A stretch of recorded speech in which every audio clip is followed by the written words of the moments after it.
YouTube, what's going on? It's ADR, and this is going to be my starter build suggestion video for Season 9 of Torchlight Infinite Outlaw, which is, as you can see in the corner, going to be starting at 10 p.m. EST on July 17th.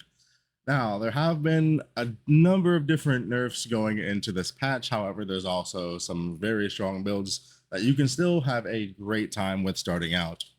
Now, just to preface what we're talking about in this video, a starter build to me is just that, a starter build. The build that you're going to get into the game and just start playing on your day 1, your day 2, maybe your day 3. And then later you can opt to like push that build farther or transition into more of an in-game build based on your needs. So with that out of the way, let's go ahead and just knock out a couple of these right now. With all of the videos, I will be including actual gameplay with them while I'm talking about them, just so you can kind of see what the build looks like when you're going through maps and maybe some bosses as well. And then we'll go over like some key information about it, such as like the talent trees from last season, since we don't have them for this season yet, but I can at least show you what we had for last season. Maybe some key early uniques that might be good for you to pick up, and things of that nature. So let's go ahead and get into it, shall we? The first build on the list is going to be Iris 1. I think Iris 1 is going to have a very decent time going into the start of the season, especially with the changes to her hero trait. And Iris 1 just has a very feels good play style. You summon minions, the minions go ham. You just run around and it's a great feeling. You can level this going through the campaign with whichever Magus you choose to use. Typically, what people will level with is Fire Magus and then swap to Thunder Magus afterward, or you can just go Thunder Magus all the way through. That's really up to you. Your end game is going to be typically Thunder Magus. There are some other options to use the other Maguses and build it a different way, but by and large, Iris 1 is going to be played as Thunder Magus setup going into mapping and end game. Her treasure troves are a little bit dated and could probably use a little bit of a TLC pass. But there is one item that I would probably want to call out specifically for you, and that's going to be in the very final treasure trove, the Call of Souls belt. It's not anything crazy. It's not going to like blow your mind, but it's a solid belt that you can use early game just to get some extra growth, some extra damage, and some sustain for yourself. Past that, some of the early game items that you might want to consider grabbing for your Iris are going to be Mind Infusion, a very, very good pair of boots, Void Embankment, which is just a solid chest, and the Fiend Crown, which is gonna be on your head for a long time. Troublemaker late game definitely got double buff this patch. However, Troublemaker is gonna be typically a little bit more on the expensive and more of like a mid game item. So those would be my suggestions in regard to early game legendaries. For your hero traits, you're gonna be going Growing Breeze. And then out of your 3 choices, you're going to go Struggle Free, Socialite, and then Run with the Wind.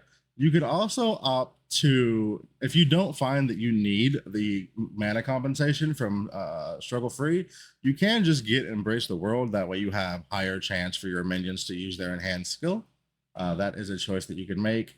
If you don't need this, just take this, and it'll be completely fine for you. In regard to talents, we don't have the current talent trees going into the season. But let me just give you a quick demo of what you would kind of sort of be looking for in regard to talents for the previous season. So you'd be going God of Machines as your primary, followed by Alchemist, and then Warlock. And within those trees, you would be taking Orders first, Isomorphic Arms second. In regard to Isomorphic Arms, before you have a weapon crafted for this, just use Mighty Guard. For Alchemist, you're going to be taking Source, which is just incredible. And of course, you're going to be taking Talons of the Abyss. Lastly, we would be taking Warlock. Indifference does not exist in this state going into this new season. But Off the Beaten Track does seem to still exist. I have not seen any notifications that this has been changed or removed. This would be like a pretty solid day 1 setup for your Thunder Magus on your links, Elemental Duo, Overload, Fusion, Servant Damage, and Multi-Proj. Moving into the late game, there are 2 supports from Canvas that you'd want to be using here. So once you have availability for those, you just want to go ahead and slot those in. They are massive increases to your damage, both Heavy Arrow and Continuation. And then you'll just use things like radical order, precise projectiles. You want to go ahead and get your curse in. You have blink for your movement skill. Elemental shock gives you really good damage for your minions. And then, of course, Dazzling Bloom and Nourish, because we are a Magus build, and these go amazingly with Maguses. Moving into our next slot, we have Selena Howling Gale. Selena is probably one of the fastest leveling builds early that you can play. She is consistently one of the fastest Traveler 7 kills, and it makes sense, right? Like as soon as you're able to, you can just start channeling and moving and just never stop moving through the campaign. And as it turns out, never having to stop to actually attack things makes you go faster. Who would have guessed? The playstyle is very, very simple. You just pop on your Howling Gale, you set that to auto channel, and then you just blast through the zones, through the maps, all the way to T7, T8 maps. Progressing can be a little bit of a roadblock, but what build isn't? And it's a very, very strong, safe, and stable starter. In regard to the talent trees, for season 8, you would generally go something like Knowledge, Elementalist, and Warlock. In Knowledge, you would be taking Chili, and you would be taking Insight. Elementalist, you would be looking for things like Focus for your channel stacks, Peculiar Vibe for the ailments. And then, of course, Warlock, as you notice, is going to be a staple on a lot of builds. Again, Indifference doesn't exist anymore. Dirty Tricks is a very amazing thing. If you're able to proc multiple different ailments, this is a ton of damage. And if you don't need off the beaten track for your auras, Dirty Tricks is amazing. For your hero traits, you're going to be going Sing with the Tide, of course, and then you're just going to be going 2-2-2 all the way over. So Wave, Aria, Idol of the Tide, and Murmurs of the Distant Tide. In regard to starter uniques, she actually has some decent options in her 3rd and 4th treasure trove. And the 3rd treasure trove, you can get access to Fighting Stompers, which are just an amazing pair of boots for any channeling build. You get additional channel skill damage. You get movement skill, which will always be up because you're always channeling. And you'll get reduced damage taken as well. And all of this is going to be active 100% of the time, because there's never a point with Selena where you're not going to be channeling a skill. On top of that, you can get access to Ice Pulse, so you are going to be doing cold damage. So this will give you some CDR for both your potion and your mobility skills, which will just make you go even faster with your blinks or whatever you're using for your mobility.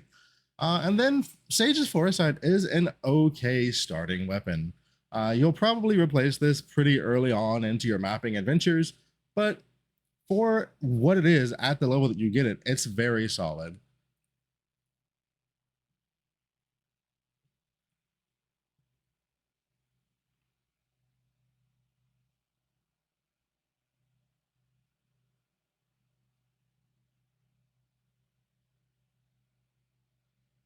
Some other options that you can consider as early game items. Oftentimes, Hecate's Vision is not going to be very expensive at the start of a league. There's just other helmets that people generally tend to prioritize, but I tend to like it as a starting item. Twilight Vestment can be a bit on the pricey side, but it's also a very solid chest, giving you +1 to your active skills, giving you energy charge reshield, giving you a little bit of elemental resistance, and a very solid amount of maximum energy shield. For your starting links, you're going to be looking at something like Guard and Grudge, just to get you some defense with your Howling Gale. Grudge is just a solid option, and Paralyze is an amazing damage buff for you. Ailment Termination, since you're going to be stacking ailments with this setup. Critical Strike increase, and of course Tendon Slicer. You will be swapping into 2 canvas supports for Howling Gale as you progress into the build. Secret Origin Unleash. Frigid Transmission is just going to be great for your mobility. And it's also going to combo really well with the Ice Pulse gloves that we saw from her Treasure Vault. Fixate and Biting Cold are staples. And then, of course, we've got things like Spell Lamp for your aura, Frigid Domain, Ice Imbue. All of these are going to be great. Ice Imbue is how you're going to set up all of your ailments. So you've got added physical, added fire, added erosion, added lightning to proc all of these different ailments. Some additional options that you could consider for early items for your Selena would be Opening Heart, Corrupted Bulwark, or also Vortex Heart. All of these are going to be solid additions to your character. giving you solid damage and just good, great things for an area of effect character that's doing critical strike damage. Now, before we get into this next starter build suggestion, did you know that a percentage of my viewers are not subscribed? I know, it's crazy. 100% of my viewers aren't subscribed. Oh no, the world is going to end tomorrow.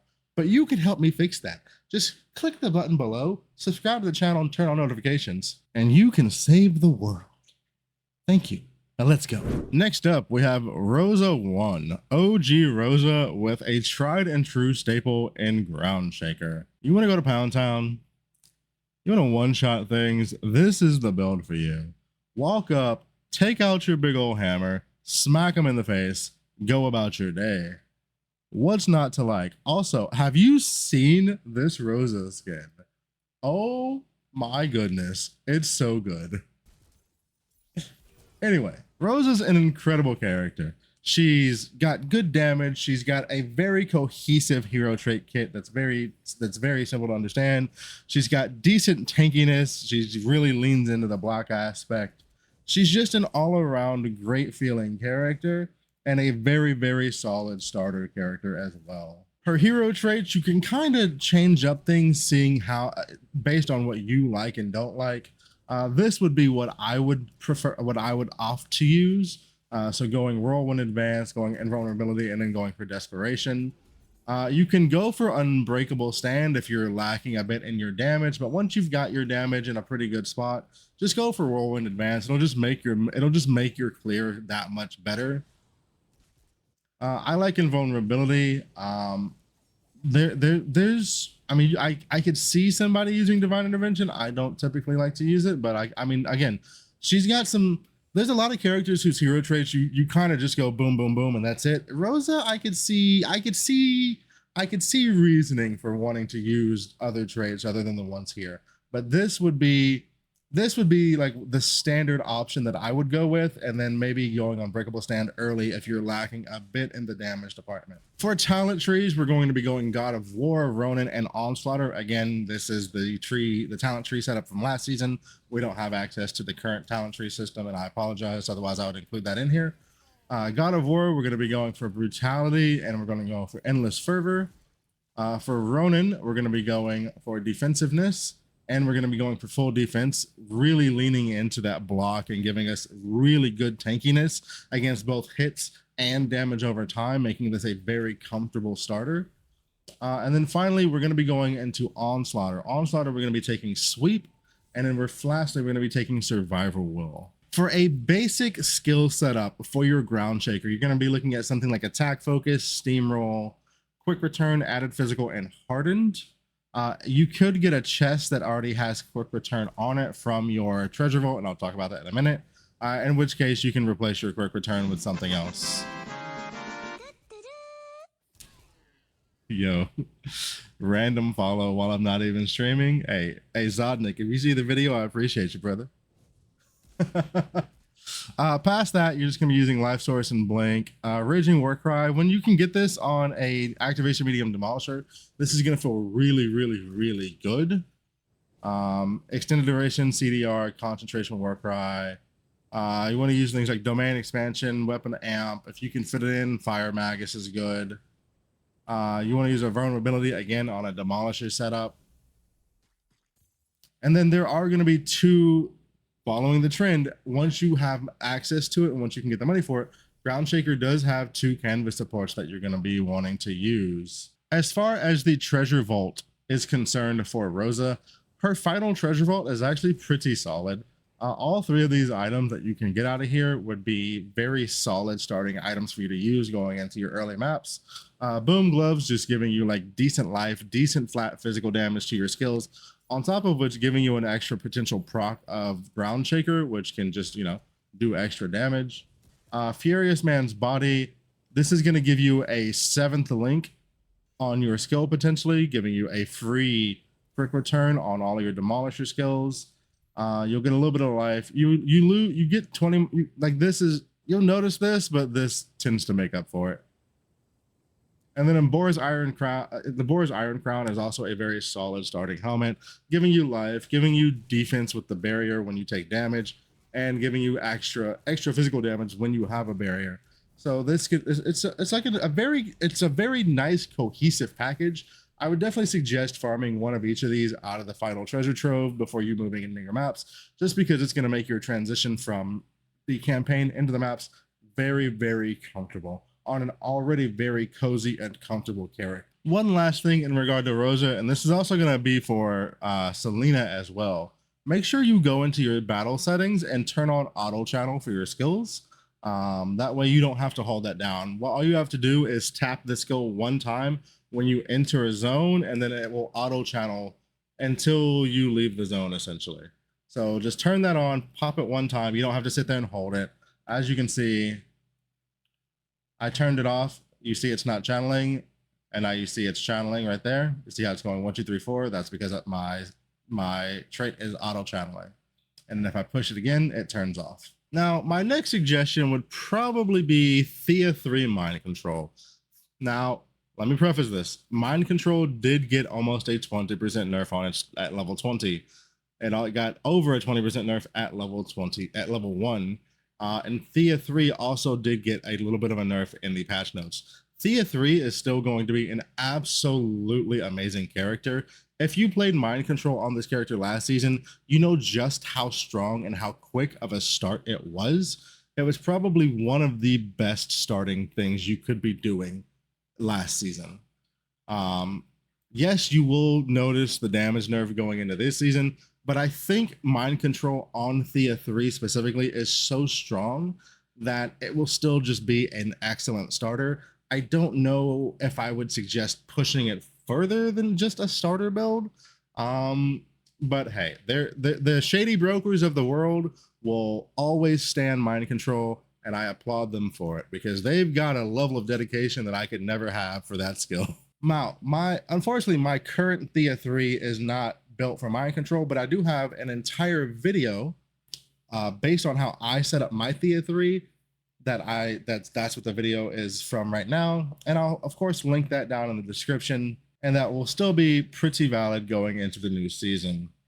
Make sure, again, with Mind Control, this is a channeled skill, so that you go into your battle settings and you tick the auto channel. That way you can just click that one time and then just run through the map. My next character suggestion is going to be Erica 1 playing Thunder Spike. Thunder Spike has and still is going to be an amazing starter for Erica 1. And also Thunder Spike, I hear rumblings that if you're into the new Rosa, that she is potentially going to be even a better version of Erica 1. So if you're willing to risk it, anything that I suggest here for Erica 1 could probably also be played for your Rosa too. So just keep that in mind. In regard to treasure vaults for Erica 1, Erica, she has some of the worst treasure vaults imaginable. It very direly needs a quality of life pass, unfortunately. However, if you're going to be playing Thunder Spike in the 3rd treasure trove zone, Despised Shadow is going to be a major pickup, and this has actually been buffed. So this is going to be even stronger than it already was, and this is already something that you really wanted to pick up.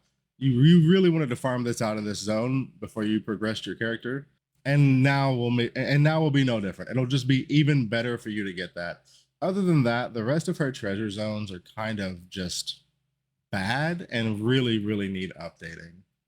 As far as your some core starting items that you could use for your character, again, Opening Heart is pretty tried and true.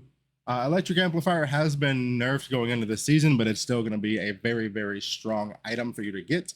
You can still get up to +3. It has a roll range now of 1 to 3 on the lightning skill level.